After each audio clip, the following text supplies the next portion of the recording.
GeM TV நேயர்களுக்கு அன்பு வணக்கங்களை கூறிக்கொண்டு வழக்கம் போல் விநாயகப் பெருமானை வணங்கி இன்றைய 12 ராசிகளுக்கான பலன்களை காணலாம். இன்று 19/3/2025 பங்குனி மாதம் 5ஆம் தேதி குரோதி வருடம் அற்புதமான புதன்கிழமை நல்ல நாள். இன்றைய ஆதிக்க கிரகம் புத பகவான். இன்று நாம் வழிபட வேண்டிய தெய்வம் பெருமாளை வழிபட வேண்டும். இன்றைய சூரிய உதயம் காலை 6:10 சூரிய அஸ்தமனம் மாலை 6:20 இன்றைய நல்ல நேரம் காலை 9:30 முதல் காலை 10:30 வரை, மாலை 4:30 முதல் மாலை 5:30 வரை. இன்றைய ராகு காலம் மதியம் 12 முதல் மதியம் 1:30 வரை. இன்றைய யமகண்டம் காலை 7:30 முதல் காலை 9 வரை. இன்றைய குளிகை நேரம் காலை 10:30 முதல் மதியம் 12 வரை. இன்றைய சுபகோரை புதன் கோரை நேரம் காலை 6 முதல் 7 வரை. இன்றைய நட்சத்திரம் இன்று மாலை 6:56 வரை விசாக நட்சத்திரம், அதன் பின்பு அனுஷம் நட்சத்திரம். இன்றைய திதி இன்று இரவு 10:32 வரை தேய்பிரை பஞ்சமி, அதன் பின்பு சஷ்டி திதி வருகின்றது. இன்றைய சந்திராட்டமம் இன்று மாலை 6:56 வரை ரேவதி நட்சத்திரத்துக்கு சந்திராட்டமம், அதன் பின்பு அஸ்வினி நட்சத்திரத்துக்கு சந்திராட்டமும் துவங்குகின்றது. ஆகவே கவனமாக இருங்கள். அடுத்து நாம் காண இருப்பது 12 ராசிகளுக்கான பலன்களை. மேஷ ராசி அன்பர்களே, இன்று மதியம் வரை சந்திரன் உங்கள் ராசிக்கு 7ஆம் இடத்திலே இருக்கின்றார். உங்களுடைய ராசி அதிபதி செவ்வாய் ராசிக்கு 3ஆம் இடத்திலே இருக்கின்றார். ஆகவே இன்றைய நாளிலே பொருளாதாரம் திருப்திகரமாக இருக்கும்.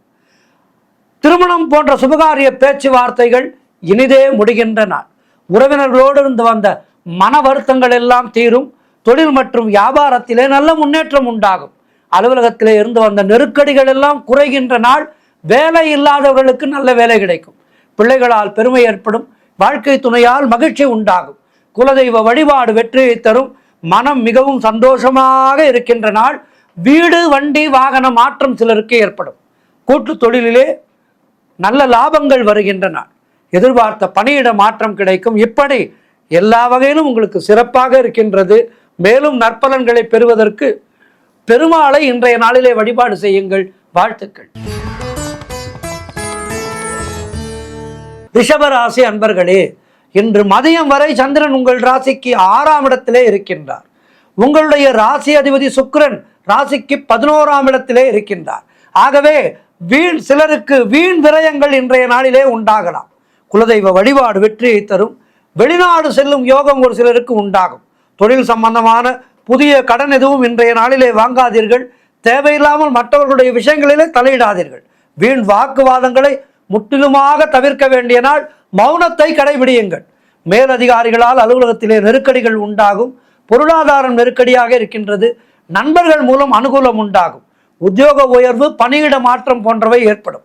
உடல் ஆரோக்கியத்திலே எச்சரிக்கையாக இருக்க வேண்டும். சுப செலவுகள் ஒரு சிலருக்கு உண்டாகலாம். ஆகவே இன்றைய நாளிலே 50க்கு 50ஆக இருக்கின்றது. 50% நல்ல பலன்கள் இருக்கின்றது. 50% சற்று குறைவான பலன்கள் இருக்கின்றது. ஆகவே இன்றைய நாளிலே பெருமாளை வழிபாடு செய்யுங்கள். காக்கும் கடவுளான பெருமாளுக்கு துளசி மாலை வாங்கி சாற்றுங்கள். எல்லாமே நல்லபடியாக நடக்கும். வாழ்த்துக்கள். மிதுன ராசி அன்பர்களே, இன்று மதியம் வரை சந்திரன் உங்கள் ராசிக்கு 5ஆம் இடத்திலே இருக்கின்றார். உங்களுடைய ராசி அதிபதி புதன் ராசிக்கு 9ஆம் இடத்திலே இருக்கின்றார். ஆகவே இன்றைய நாளிலே உடல் ஆரோக்கியம் திருப்திகரமாக இருக்கும். மனம் மிகவும் சந்தோஷமாக இருக்கும். அலுவலகத்திலே புதிய பொறுப்புகள் வேலை பளுவை ஏற்படுத்தும். வெளியூர் பயணங்கள் வெற்றியை தரும். பணவரவு அதிகரிக்கும். பொருளாதாரம் திருப்திகரமாக இருக்கும். தொட்டதெல்லாம் பொன்னாகக்கூடிய அற்புதமான நாளாக இருக்கின்றது. கடன் பிரச்சனைகள் தீரும். வேலை இல்லாதவர்களுக்கு நல்ல வேலை கிடைக்கும். நண்பர்கள் மூலம் நல்ல அனுகூலம் உண்டாகும். நீண்ட நாட்களாக குழந்தை பாக்கியத்திற்காக காத்திருக்கின்றவர்களுக்கு குழந்தை பாக்கியம் உண்டாகின்ற நாள். தொழில் மற்றும் வியாபாரத்திலே நல்ல முன்னேற்றம் ஏற்படும். காரிய தடைகள் விலகி நீங்கள் எடுக்கும் முயற்சிகளில் எல்லாம் வெற்றி கிடைக்கின்ற நாள். ஆகவே இன்றைய நாள் சிறப்பாக இருக்கின்றது. பெருமாளை தரிசனம் செய்யுங்கள். பெருமாளை வணங்குங்கள். இன்றைய நாளிலே வாழ்த்துக்கள். கடக ராசி அன்பர்களே, இன்று மதியம் வரை சந்திரன் உங்கள் ராசிக்கு 4ஆம் இடத்திலே இருக்கின்றார். ஆகவே இன்றைய நாளிலே உங்களுக்கு செய்தொழிலே நல்ல லாபம் உண்டாகும். உத்தியோகத்திலே வேலை பார்ப்பவராக இருந்தால் அலுவலகத்திலே நல்ல சூழ்நிலை ஏற்படும். உங்களுடைய பதவி உயர்வுக்கு ஒரு வழி கிடைக்கும். தாய் வழி சொந்தங்களின் உதவிகள் எல்லாம் கிடைக்கும். கணவன் மனைவிடையே நல்ல ஒற்றுமை ஏற்படும். உங்களுடைய முயற்சிகள் அனைத்தும் வெற்றியை தரக்கூடிய அற்புதமான நாள். புதிய முயற்சிகளை தைரியமாக கையில் எடுங்கள், வெற்றி பெறும். கடன் தொல்லைகள் விலகும். திருமணம் போன்ற சுபகாரிய பேச்சுவார்த்தைகள் இனிதே முடியும். உடல் ஆரோக்கியம் சிறப்பாக இருக்கும். வீடு கட்டுவதற்கான முயற்சிகளிலே வெற்றி பெறுவீர்கள். ஆகவே அதற்கான முயற்சிகளை தொடங்குங்கள். பொருளாதாரம் திருப்திகரமாக இருக்கின்றது. சிலருக்கு உத்தியோக வகையிலே நல்ல மாற்றம் ஏற்படும். அது நல்ல மாற்றமாக இருக்கும். ஆகவே இன்றைய நாள் சிறப்பாக இருக்கின்றது. முயற்சிகளை தொடங்குங்கள், வெற்றி பெறுங்கள். பெருமாளை வழிபடுங்கள். வாழ்த்துக்கள். சிம்ம ராசி அன்பர்களே, இன்று மதியம் வரை சந்திரன் உங்கள் ராசிக்கு 3ஆம் இடத்திலே இருக்கின்றார். உங்களுடைய ராசி அதிபதி சூரியன் ராசிக்கு 8ஆம் இடத்திலே இருக்கின்றார். ஆகவே என்ன நடக்கும்? குழந்தை பாக்கியத்திற்காக காத்திருக்கின்ற தம்பதிகளுக்கு சத்சந்தான பிராப்தி உண்டாகின்ற நாள். நீங்கள் நினைத்தது அனைத்தும் நல்லபடியாக நடக்கக்கூடிய அற்புதமான நாள். வீடு வண்டி வாகன மாற்றம் உண்டாகும். குலதெய்வ வழிபாடு செய்வீர்கள். அலுவலகத்திலே புதிய வாய்ப்புகள் வெற்றியை தரும். புதிய தொழில் தொடங்கும் முயற்சிகள் வெற்றியை கொடுக்கும். காரிய தடைகள் விலகும். பதவி உயர்வு, சம்பள உயர்வு போன்றவை சந்தோஷத்தை தரும். திருமணம் போன்ற சுபகாரிய பேச்சுவார்த்தைகள் கைகூடி வரும். நண்பர்கள் உறவினர்கள் மூலம் நல்ல ஆதாயம் உண்டாகும். எதிர்பார்த்த பணம் கைக்கு வரும். இப்படி எல்லா வகையிலும் இன்றைய நாள் சிறப்பாக இருக்கின்றது. மேலும் சிறப்புகளை பெறுவதற்கு பெருமாளை வழிபடுங்கள். வாழ்த்துக்கள். கன்னி ராசி அன்பர்களே, இன்று மதியம் வரை சந்திரன் உங்கள் ராசிக்கு 2ஆம் இடத்திலே இருக்கின்றார். உங்களுடைய ராசி அதிபதி புதன் ராசிக்கு 6ஆம் இடத்திலே இருக்கின்றார். ஆகவே இன்று நண்பர்கள் மூலம் நல்ல அனுகூலம் உண்டாகும். எதிர்பார்த்த வேலைகள் எல்லாம் நல்லபடியாக நடக்கும். பொருளாதாரத்திலே பெரிய வளர்ச்சி கிடைக்கும். காரிய தடைகள் விலகும். உடல் ஆரோக்கியத்திலே நல்ல முன்னேற்றம் உண்டாகும். வீடு வண்டி வாகன மாற்றம் ஏற்படும். குழந்தைகளால் பெருமை ஏற்படும். நீங்கள் எடுக்கும் முயற்சிகளில் எல்லாம் வெற்றி பெறுகின்ற அற்புதமான நாள். குடும்ப ஒற்றுமை அதிகரிக்கும். சுப காரியங்கள் நடக்கக்கூடிய அற்புதமான நாள். சிலருக்கு வேலை வாய்ப்புகள் ஏற்படும். உழைப்புக்கு ஏற்ற ஊதியம் கிடைக்கின்ற நாள். சிறப்பாக இருக்கின்றது இன்றைய நாள் மொத்தத்திலே. ஆகவே இன்றைய நாளிலே பெருமாளை வழிபடுங்கள். நாளும் கோளும் நன்றாக இருக்கும்போது இறைவனுக்கு நன்றி செலுத்த வேண்டும். இன்று நீங்கள் நன்றி செலுத்துகின்ற நாள். வாழ்த்துக்கள். துலாம் ராசி அன்பர்களே, இன்று மதியம் வரை சந்திரன் உங்கள் ராசியிலேயே இருக்கின்றார். உங்களுடைய ராசி அதிபதி சுக்கிரன் ராசிக்கு 6ஆம் இடத்திலே இருக்கின்றார். ஆகவே இன்று சுபகாரிய பேச்சுவார்த்தைகளை எடுத்தால் நல்லபடியாக முடியும். வீட்டிலே யாருக்கேனும் திருமணத்திற்கான வரன் பார்ப்பதாக இருந்தால் இன்றைய நாளிலே முயற்சிகளை தொடங்குங்கள், வெற்றி பெறும். அதேபோல் பூர்வீக சொத்திலே இருந்து வந்த பிரச்சனைகள் எல்லாம் விலகும். கூட்டு தொழிலிலே லாபம் உண்டாகும். உறவினர்களோடு இருந்து வந்த மன வருத்தங்கள் தீரும். அலுவலகத்திலே இருந்து வந்த நெருக்கடிகள் எல்லாம் குறையும். கடன் பிரச்சனைகள் முற்றிலுமாக தீரும். புதிய முயற்சிகள் வெற்றியை தரும். பொருளாதாரம் திருப்திகரமாக இருக்கும். பிள்ளைகளால் பெருமை ஏற்படும். வாழ்க்கை துணையால் நல்ல மகிழ்ச்சி உண்டாகும். நண்பர்கள் மூலம் நல்ல அனுகூலம் உண்டாகின்ற நாள். வீடு வண்டி வாகன மாற்றம் ஏற்படும். மொத்தத்தில் இன்றைய நாள் சிறப்பாக இருக்கின்றது. மேலும் நற்பலன்களை பெறுவதற்கு பெருமாளை வழிபடுங்கள். வாழ்த்துக்கள். விருச்சிக ராசி அன்பர்களே, இன்று மதியம் வரை சந்திரன் உங்கள் ராசிக்கு 12ஆம் இடத்திலே இருக்கின்றார். உங்களுடைய ராசி அதிபதி செவ்வாய் ராசிக்கு 8ஆம் இடத்திலே இருக்கின்றார். ஆகவே இன்று மேலதிகாரிகளால் நெருக்கடிகள் உண்டாகும். வேலை மாற்றம் ஒரு சிலருக்கு உண்டாகலாம். உடல் ஆரோக்கியத்திலே மிகுந்த கவனம் தேவை. வண்டி வாகனங்களிலே செல்லும் போது மிக கவனமாக செல்ல வேண்டும். தேவையில்லாமல் மற்றவர்களுடைய விஷயங்களிலே தலையிடாதீர்கள். குலதெய்வ வழிபாடு வெற்றியை தரும். வீண் வாக்குவாதங்களை எல்லாம் தவிர்க்க வேண்டிய நாள். செய்யும் செயலிலே கவனம் தேவை. பொருளாதாரம் நெருக்கடியாக இருக்கின்றது.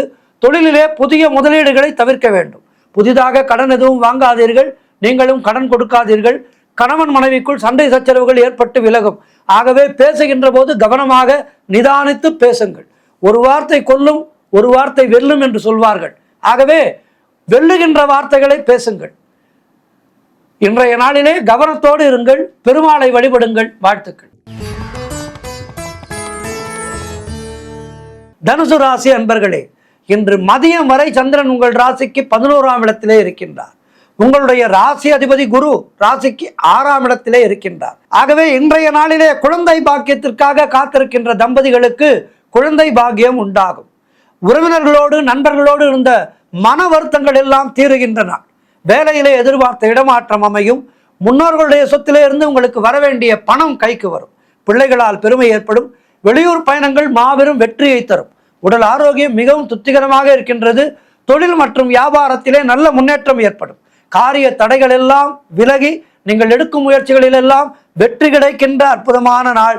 பண வரவு அதிகரிக்கும். கடன் தொல்லைகள் நீங்கும். வாழ்க்கை துணையால் மகிழ்ச்சி உண்டாகும். ஆகவே இன்றைய நாள் என்பது உங்களுக்கு அற்புதமான நாளாக இருக்கின்றது. மேலும் நல்ல பலன்களை பெறுவதற்கு பெருமாளை வழிபடுங்கள். வாழ்த்துக்கள். மகர ராசி அன்பர்களே, இன்று மதியம் வரை சந்திரன் உங்கள் ராசிக்கு 10ஆம் இடத்திலே இருக்கின்றார். உங்கள் ராசி அதிபதி சனி ராசிக்கு 2ஆம் இடத்திலே இருக்கின்றார். ஆகவே தாய் வழி சொத்துக்கள் இன்றைய நாளிலே உங்களுக்கு கைக்கு தேடி வரும். வீடு வண்டி வாகன மாற்றம் ஏற்படும். நீங்கள் நினைத்தது அனைத்தும் நல்லபடியாக நடக்கக்கூடிய அற்புதமான நாள். உத்தியோகத்திலே சம்பள உயர்வு, பதவி உயர்வு, இடமாற்றம் போன்றவை அமையும். நண்பர்கள் உறவினர்களால் ஆதாயம் உண்டாகும். உங்களுடைய முயற்சிகள் எல்லாம் வெற்றி பெறுகின்ற நாள். குலதெய்வ வழிபாடு அனுகூலத்தை தரும். முன்னோர்களுடைய ஆசீர்வாதம் பரிபூர்ணமாக கிடைக்கும். தொழிலிலே நல்ல வளர்ச்சி உண்டாகும். கணவன் மனைவியிடையே நல்ல ஒற்றுமை ஏற்படும். வீடு வண்டி வாகன மாற்றம் ஏற்படும். பணப்பற்றாக்குறை தீரும். குழந்தைகளால் மகிழ்ச்சி ஏற்படும். வீட்டிலே சுபகாரியங்கள் நடைபெறக்கூடிய நல்ல நாள். மொத்தத்திலே இன்றைய நாள் மகர ராசினருக்கு அற்புதமாக இருக்கின்றது. மேலும் நற்பலன்களை பெறுவதற்கு பெருமாளை கெட்டியாக பிடித்து கொள்ளுங்கள். பெருமாளுடைய பாதார விந்தங்கள் நமக்கு என்றென்றும் நல்லதே செய்யும் என்கின்ற நோக்கத்தோடு பெருமாளை வழிபடுங்கள். மேலும் நல்லவை நடக்கும். வாழ்த்துக்கள். கும்ப ராசி அன்பர்களே, இன்று மதியம் வரை சந்திரன் உங்கள் ராசிக்கு 9ஆம் இடத்திலே இருக்கின்றார். உங்களுடைய ராசி அதிபதி சனி ராசியிலேயே இருக்கின்றார். ஆகவே புதிய முயற்சிகள் எல்லாம் கைகூடி வருகின்ற நாள். வேலை இல்லாதவர்களுக்கு நல்ல வேலை கிடைக்கும். நீண்ட நாட்களாக எதிர்பார்த்த காரியம் ஒன்று இன்றைய நாளிலே நல்லபடியாக முடியும். கடன் பிரச்சனைகள் தீரும். கணவன் மனைவிக்குள் இருந்து வந்த பிரச்சனைகள் எல்லாம் சரியாகும். பொருள் வரவும் தனலாபமும் அதிகரிக்கின்ற நாள். திடீர் அதிர்ஷ்டம் சிலருக்கு தேடி வரும். தொழில் மற்றும் வியாபாரத்திலே நல்ல வளர்ச்சி உண்டாகும். திருமணம் போன்ற சுபகாரிய பேச்சுவார்த்தைகள் இனிதே முடிகின்ற நாள். உடல் ஆரோக்கியத்திலே நல்ல முன்னேற்றம் உண்டாகும். வேலையிலே இருந்து வந்த பிரச்சனைகள் எல்லாம் சரியாகின்ற நாள். மொத்தத்திலே இன்றைய நாள் மிக மிக சிறப்பாக இருக்கின்றது. மேலும் நற்பலன்களை பெறுவதற்கு பெருமாளை வழிபடுங்கள். வாழ்த்துக்கள். மீன ராசி அன்பர்களே, இன்று மதியம் வரை சந்திரன் உங்கள் ராசிக்கு 8ஆம் இடத்திலே இருக்கின்றார். உங்களுடைய ராசி அதிபதி குரு ராசிக்கு 3ஆம் இடத்திலே இருக்கின்றார். இன்று நாள் முழுவதும் உங்களுக்கு சந்திராட்டமம் இருக்கின்றது. கவனமாக இருங்கள். உடல் ஆரோக்கியத்திலே மிகவும் கவனமாக இருக்க வேண்டும். வேலை மாற்றம் சிலருக்கு ஏற்படும். மௌனத்தை கடைபிடிக்க வேண்டிய நாள். சந்திராட்டம நாளிலே 12 ராசிக்காரர்களுக்குமே சொல்வது என்னவென்றால், சந்திராட்டம நாளிலே மௌனத்தை கடைபிடியுங்கள். தேவையில்லாமல் யாரோடும் பேசாதீர்கள். அதுவே நமக்கு பாதி பிரச்சனைகளை தவிர்த்துவிடும். ஆகவே இன்றைய நாளிலே மீனராசிக்காரர்கள் மௌனத்தை கடைபிடிக்க வேண்டிய நாள். கடன் பிரச்சனை சற்று அதிகமாக இருக்கும். மன அமைதி பாதிக்கப்படும். ஆகவே இன்றைய நாளிலே ராமநாமத்தை உச்சரியுங்கள். புதிதாக கடன் எதுவும் வாங்காதீர்கள். நீங்களும் கடன் கொடுக்காதீர்கள். வேலை செய்யும் இடத்திலே மற்றவரை பற்றி எதுவும் பேச வேண்டாம். தேவையில்லாத பயத்தை தவிர்த்து கொள்ளுங்கள். பெருமாளை வழிபடுங்கள். துளசி மாலை வாங்கி சாற்றுங்கள் பெருமாளுக்கு. ஆஞ்சநேயரை தரிசனம் செய்யுங்கள். இந்த நாள் சுபமாக நடக்கும். ஆகவே இன்றைய நாளிலே மௌனத்தை கடைபிடித்து பெருமாளை தரிசனம் செய்து பாசுரங்களை பாடி பெருமாளை குளிர்வியுங்கள். பெருமாளை குளிர்வித்தால் பெருமாள் உங்களுக்கான சந்திராட்டம பாதிப்புகளிலிருந்து உங்களுக்கு நிச்சயமாக ஒரு நிவர்த்தியை கொடுப்பார் என்பதிலே சந்தேகமே இல்லை. ஆகவே இன்றைய நாளிலே அதனை செய்யுங்கள். மீனராசிக்காரர்கள் 12 ராசிக்காரர்களும் இன்றைய நாளிலே பெருமாள் வழிபாடு செய்யுங்கள். எல்லோருக்கும் இன்றைய நாள் சிறப்பாக இருக்க பிரார்த்திக்கின்றேன். நன்றி, வணக்கம். இன்றைய ஆன்மீக தகவல். ஜெய் ஸ்ரீராம். இந்த ராம நாமத்துக்கு ஒரு மிகப்பெரிய சக்தி உண்டு. ராம நாமத்துக்கு மிகப்பெரிய சக்தி உண்டு. நம்முடைய பாரத நாட்டினுடைய சுதந்திர போராட்டத்தை தலைமையேற்று நடத்திய மகாத்மா காந்திஜி அவர்கள் சொல்வாராம், என்னுடைய மன உறுதிக்கும் என்னுடைய கொண்ட கொள்கையிலே நான் உறுதியாக இருப்பதற்கும் எனக்கு மிகவும் பலமாக இருந்த என்னை நடத்தி செல்வது என்னுடைய ராமநாமம் என்று சொல்வாராம். இந்த ராமநாமம் தான் என்னுடைய கொள்கையிலே நான் உறுதியாக இருப்பதற்கும் ஆங்கிலேயர்கள் எனக்கு தருகின்ற மிகப்பெரிய இடர்பாடுகளை எல்லாம் எதிர்த்து நின்று சமாளிப்பதற்கும் எனக்கு மிகப்பெரிய ஒரு கருவியாக இருப்பது, அகிம்சையை நான் ஒரு விரதமாக கொள்வதற்கும் எனக்கு மிகப்பெரிய பலமாக இருப்பது ராமநாமம் என்று சொல்வாராம். இந்த ராமநாமம் எங்கெல்லாம் ஒலிக்கின்றதோ அங்கெல்லாம் பக்தி பரவசத்தோடு கண்களில் நீர் மல்க எவன் ஒருவன் காணப்படுகின்றானோ அவனே மாருதி எனும் வாயுபுத்திரன் என்று சொல்வார்கள். அதாவது ஆஞ்சநேய பகவானுக்கு ராமநாமத்தின் மேல் அபரிவிதமான ஒரு பக்தி. ராமரின் மேல் இருக்கின்ற பக்தியை விட ராமநாமத்தின் மேல் இருக்கின்ற பக்தியானது அளப்பரியது ஆஞ்சநேய பகவானுக்கு. ஆகவே தன்னுடைய ராமருக்கு சேவை செய்வது ஒன்றையே தன்னுடைய லட்சியமாக கொண்டு வாழ்ந்து வந்தார் ஆஞ்சநேய பகவான். அதனாலேயே சிரஞ்சீவி பட்டம் பெற்று யுகம் யுகமாக ராமநாமத்தை ஜபித்துக் கொண்டிருப்பவர் சிரஞ்சீவியான ஹனுமான். இப்போது கலிகாலத்திலே கூட நாம் பல இடங்களிலே பார்க்கலாம், சமூக ஊடகங்களிலெல்லாம் வந்தது. ராமநாமம் ஒலிக்கின்ற இடத்திலே ஒரு ஆஞ்சநேயர் வந்து அமர்ந்து கொள்கின்றார். இது பல இடங்களிலே நாம் கண்ணார காண்கின்ற காட்சியாக இருக்கின்றது. ஆஞ்சநேயர் ஒரு வானர வடிவிலே வந்து அமர்ந்து அந்த ராம சங்கீர்த்தனம், ராமநாம சங்கீர்த்தனம் நடக்கின்ற இடத்திலே அமர்ந்து அவரும் கையை கட்டி ரசிக்கின்றார். இப்படி ஒரு காட்சிகளை நாம் இப்போது சமூக ஊடகங்களிலே கூட சமீபத்திலே பார்த்தோம். இப்போதே அப்படி இருக்கின்றது என்றால் புராண காலங்களிலேயும் இது நடந்திருக்கின்றது என்று சொல்லப்பட்டிருக்கின்றது. அது காலத்தால் அழியாத உண்மை ஒன்றை உலகுக்கு எடுத்து காட்டுவதாக அமைந்திருக்கின்றது. அது என்ன சம்பவம் என்பதை பார்ப்போம்.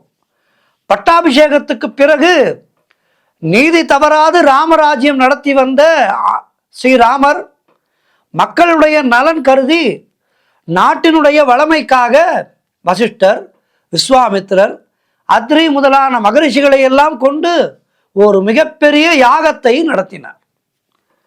அவர் அயோத்தியை அடுத்த அழகிய வனத்திலே ஒரு மிகப்பெரிய யாக குண்டங்களை எல்லாம் அமைத்து அந்த யாகத்தை ஏற்பாடு செய்திருந்தார். முனிவர்கள் எல்லாம் இந்த யாகத்தை நடத்தி கொண்டிருந்தார்கள். சக்கரவர்த்தி ஸ்ரீராமருடைய ராஜ்யத்துக்கு உட்பட்ட ஒரு சிறிய நாட்டின் மன்னன் சகுந்தன், அவன் ஒரு நாள் வேட்டையாடி விட்டு வரும்போது அந்த யாகசாலைக்கு அருகிலே வந்தான். அவன் வேட்டையாடி விட்டு திரும்பியிருந்தபடியால் யாகசாலைக்குள் நாம் நுழைவது சரியல்ல என்று கருதி வெளியிலே நின்று கொண்டிருந்தான். வெளியில் நின்றபடியே நமஸ்கரித்து வசிஷ்டர் போன்ற முனிவர்களுக்கெல்லாம் வணக்கங்கள் என்று கூறி புறப்படுவதற்கு தயாரானான். சகுந்தன் கூறிய வார்த்தைகள் நாரத முனிவருடைய காதிலே விழுந்தது. உடனே நாரதர் தான் எங்கு கலகம் கிடைக்கும் என்று நினைப்பார் அல்லவா, அந்த கலகத்தின் மூலம் என்ன ஒரு நன்மையை உலகுக்கு ஏற்படுத்தலாம் என்று நினைப்பார். ஆகவே அந்த கலகத்தை ஏற்படுத்த நினைத்தார். நேராக விஸ்வாமித்திரரிடம் சென்றார். பார்த்தீர்களா மகரிஷி, இந்த சகுந்தன் சாதாரணமான ஒரு சிற்றரசன், இவனுக்கு எத்தனை திமிர் இருக்கின்றது பாருங்கள். இங்கே யாகசாலைக்கு முன்னே நின்று கொண்டு வசிஷ்டாதி முனிவர்களுக்கெல்லாம் வணக்கம் என்று கூறி செல்கின்றான். அப்படி என்ன வசிஷ்டர் உங்களை விட உயர்ந்து விட்டாரா? தாங்களும் தான் ஸ்ரீராமரின் குரு, தாங்களும் தான் இந்த யாகத்தை முன்னின்று நடத்துகிறீர்கள். ஆனால் தங்களுடைய பெயரை சொல்லி ஒரு நமஸ்காரம் செய்திருக்கலாம், ஆனால் அவன் செய்யவில்லை. என்ன செய்வது, அவன் உங்களை மதிக்கவில்லை என்று போகிற போக்கிலே விஸ்வாமித்திரரிடம் சொல்லிவிட்டார். உடனே மற்றவர்களை சிறுமைப்படுத்தி அவருக்கு மட்டும் வணக்கம் செலுத்தி இருக்கின்றான் என்றார் விஸ்வாமித்திரரிடம் நாரத மகரிஷி. உடனே விஸ்வாமித்திரருக்கு கோபம் வந்துவிட்டது, அவருடைய முகம் சிவந்து விட்டது. விஸ்வாமித்திரருக்கு சாதாரணமாகவே மிகப்பெரிய கோபக்காரர். அவருக்கு வசிஷ்டரை உயர்த்தி உங்களை சிறுமைப்படுத்தி விட்டார் என்று நாரதர் சொன்னியவுடன் கோபம் தலைக்கேறிவிட்டது. கண்களிலே தீப்பொறி பறக்க அவர் சாபம் இடுவதற்கு தயாராகிவிட்டார். ஆனால் நாரதர் தடுத்து நிறுத்தினார். சாபத்தை தடுத்து நிறுத்தி, அந்த அற்பனுக்கு சாபமிட்டு தங்களுடைய தவப்பலனை குறைத்து கொள்ளாதீர்கள். தங்களுடைய சீடர் ஸ்ரீராமர், சகுந்தனோ அந்த ராமருடைய கீழே இருக்கின்ற சிற்றரசன். ஆகவே இவன் செய்த பிழையை ராமரிடம் கூறி இவனுக்கு உரிய தண்டனையை அவரையே தர சொல்லுங்கள் என்றார் நாரதர். விஸ்வாமித்திரருக்கும், ஆம், இந்த சிற்றரசனுக்காக நாம் ஏன் நம்முடைய தவப்பலனை இழைக்க வேண்டும் என்று தோன்றியது. உடனே சில நாடிகள் கழித்து யாகசாலைக்கு வந்த ராமரிடம், உன் குருவை ஒருவன் அவமதித்தால் அவனுக்கு நீ என்ன தண்டனை தருவாய் என்று கேட்டார். அவரை யாரோ அவமதியாதை செய்திருக்கின்றார்கள் என்பதை ஊகித்து கொண்டார் ராமர். ராமர் சாதாரண மன்னரா? குருதேவா, தங்களை அவமதித்தவர்கள் யாராயிருந்தாலும் சரி, அவர்களுக்கு நான் தக்க தண்டனையை தருவேன். தாங்களே தண்டனையை கூறுங்கள், நிறைவேற்றி வைப்பது என்னுடைய கடமை என்றார் ராமர். சகுந்தன் என்னை அவமதித்து விட்டான். அவனுடைய சிரசை இன்றைய சூரிய அஸ்தமனத்துக்குள் என்னுடைய காலடியில் சேர்க்க வேண்டும் என்று விஸ்வாமித்திரர் சொல்லி முடிக்கக்கூட இல்லை. தங்கள் ஆணைப்படியே செய்கின்றேன், இது சத்தியம் என்று வாக்களித்து விட்டார் ஸ்ரீராமர். நாரதர் தொடங்கிய அந்த நாடகத்தினுடைய முதல் காட்சி முடிந்துவிட்டது. ஸ்ரீராமர் செய்தி அனுப்பினால் போதும், சகுந்தனே தன்னுடைய தலையை வெட்டி ஒரு தட்டிலே வைத்து அனுப்பிவிடுவான். இருந்தாலும் ராமர் கடைபிடிக்கின்ற அந்த சத்திரிய தர்மத்துக்கு அது அழகல்ல. எனவே ராமர் போர்க்கோலம் பூண்டு சகுந்தனின் நாட்டை நோக்கி புறப்பட தயாரானார். நாடகத்தினுடைய இரண்டாவது காட்சி இப்போது தொடங்குகின்றது. நாரதர் மூலமாக நேரே சகுந்தனிடம் சென்றார் நாரதர். என்ன காரியம் செய்து விட்டாயப்பா? நேராக சகுந்தனிடம் சென்றார் நாரதர். அவனை பார்த்து பரிதாபமாக முகத்தை வைத்து கொண்டார். என்ன காரியம் செய்து விட்டாயப்பா? வசிஷ்டருடைய பெயரை சொன்னாய். விஸ்வாமித்திரர் அங்கே அமர்ந்திருக்கின்றார். அவருடைய பெயரையும் சொல்லி இருக்கலாம் அல்லவா? இப்போது பேராபத்தை தேடிக்கொண்டாயே என்று சகுந்தனுக்கு ஆதரவாக பேசுவது போல் பேசினார். ராமர் இப்போது படையெடுத்து வருகின்றார். உன்னுடைய தலையை கொய்வதற்காக என்ன செய்ய போகின்றாய் என்று ஆதங்கமாக கேட்டுவிட்டு அங்கு நடந்த மற்ற விவரங்களையும் சகுந்தனிடம் சொன்னார் நாரத மகரிஷி. உடனே சகுந்தன் சொன்னான், நான் என்ன செய்ய முடியும் சுவாமி? லங்கேஸ்வரன் ராவணனாலேயே எதிர்க்க முடியாத ராமரை நான் எப்படி எதிர்க்க முடியும்? முடியாது. ஆனாலும் என்னுடைய தலைதானே ராமருக்கு வேண்டும். அதை தாங்களே வெட்டியெடுத்து சென்று ராமரிடம் தந்து விடுங்கள் என்று உருக்கமாக கூறி சகுந்தன் தன்னுடைய வாளை உருவ நாரதர் அவனை தடுத்து சிரித்தார். சகுந்தா, உண்மையிலேயே நீ விஸ்வாமித்திரரை அவமதிக்கவில்லை. அப்படி இருக்கும்போது ஏன் கலங்குகிறார்? சகுந்தா, உன் நாட்டை அடுத்த வனத்திலே ஆஞ்சநேயனுடைய தாய் அஞ்சனா தேவி ஆட்சி புரியும் கானகம் இருக்கின்றது. அங்கே சென்று தவம் செய். அவள் கருணை மிக்கவள். அவளால் உன்னுடைய உயிருக்கு உத்தரவாதம் தர முடியும். ஆகவே உயிர் பிச்சை அவளால் உனக்கு தர முடியும்.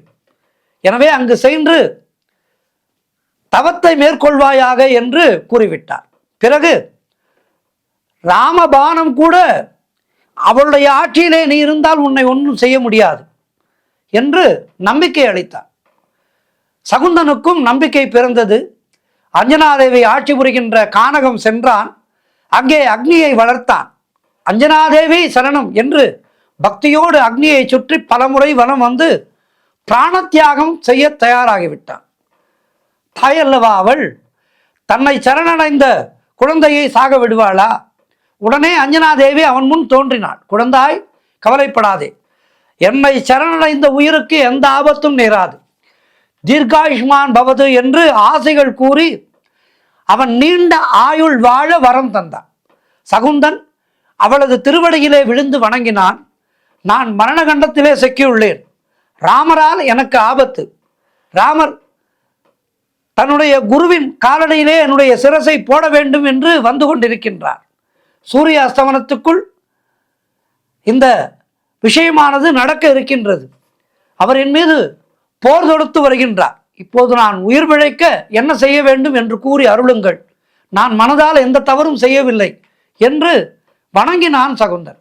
அதை கேட்டு பதறிப்போனாள் அஞ்சனாதேவி.